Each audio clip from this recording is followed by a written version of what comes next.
What's going on, you guys? My name is Zach Hartley, and in this video we're going to talk about whether you should put your money into a TFSA account or into an RRSP account. So if you get any value out of this video, remember to click that like and subscribe button, and let's jump right in. Okay, so first of all, TFSA stands for Tax-Free Savings Account and RRSP stands for Registered Retirement Savings Plan. These are the two main types of registered accounts in Canada, and they both give us pretty significant and major tax advantages. But the answer to which one is best for you and which one you should put your money into really depends on your personal situation and your personal circumstance. So in this video, I'm going to walk you through a couple of things you should consider, as well as how these two different accounts work, so that hopefully you can choose the right one for you. Okay, so first of all, the TFSA and the RRSP. Like I said, the big advantage to these accounts is how they can save you money on taxes, and they do it in different ways. So for instance, the TFSA allows you to make tax-free profits on your investment. So if you invest $10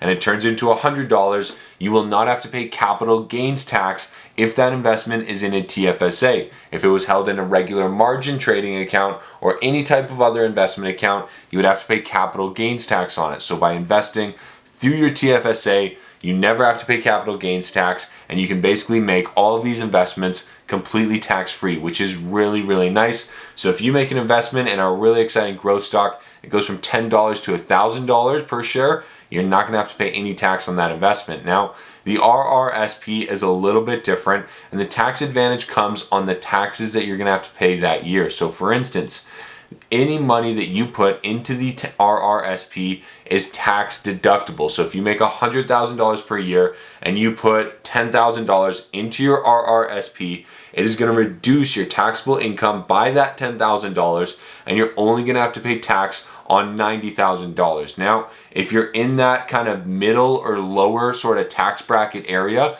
there's not a huge advantage to your RRSP. However, if you are in a tax bracket that is above 30%, especially if you're in that 40 or 42% tax bracket, you have a huge advantage to contribute to your RRSP because you're going to get a significant amount of money back on your taxes because it is tax deductible. So for instance, if you're in that 42% tax bracket and you put $10,000 into your RRSP, you're automatically going to get like $4,200 off the taxes that you owe that year. So the RRSP is tax deductible, and the TFSA allows you to invest that money and not pay taxes on the profits. Now, in order to pull out money from your account, this is where these two accounts really differ, because the TFSA is super flexible. You can withdraw your money at any time. It's really easy to get that money out, and there's usually no fees associated with it.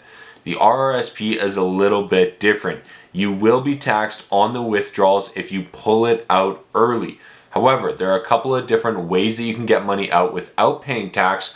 One of those ways is by pulling out up to $35,000 for your first home. So that is one way. There's also another way for a lifelong learner's plan. There's a couple of different exceptions, and then when you turn 55, you can convert this RRSP into something called an RRIF, or a Registered Retirement Income Fund, and it's really nice because it will give you consistent money, but you'll be taxed at a much lower rate than if you withdraw it as an RRSP. So that's how those two things work.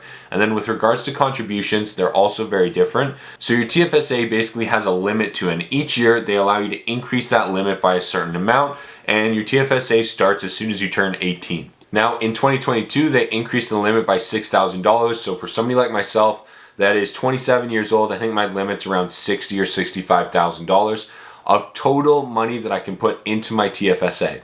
Okay, now when it comes to the RRSP, it's sort of a similar concept where you're allotted a certain amount of room that you can contribute each year, and that just builds up over time, but it's calculated a little bit differently. It goes with 18% of last year's income up to a maximum of $29,210. So that's the absolute maximum.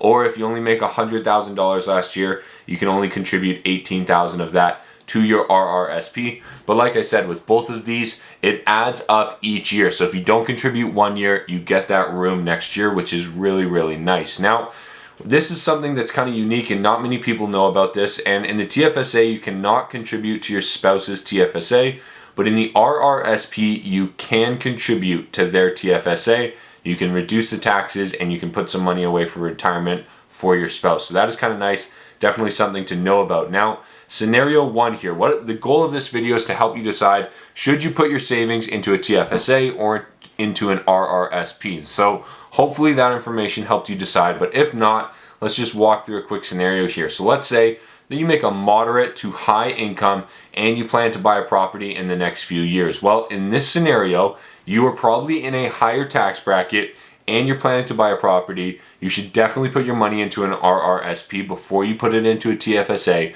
because it will reduce your tax bracket, basically giving you a guaranteed return, and you will be able to have that money and withdraw it when you go to purchase that first house. Now, let's say you're more like scenario 2, where you want to start investing, you're just getting going and you got a little bit of extra money, but you may need that money for a big purchase like a new car, or you want to go on a trip, or you want to just buy something big in the future and you're not really looking to settle down or buy a house. In this scenario, you should definitely contribute to your TFSA first and completely max that out, because you're not going to have to pay any tax on the profits that you make, which means all the extra money in that account that's accumulated from your investments, you'll be able to use it for that purchase. And so different scenarios for different people, and the great thing about it is you have options here, and both of them are going to give you great tax advantages. Now, here's the summary.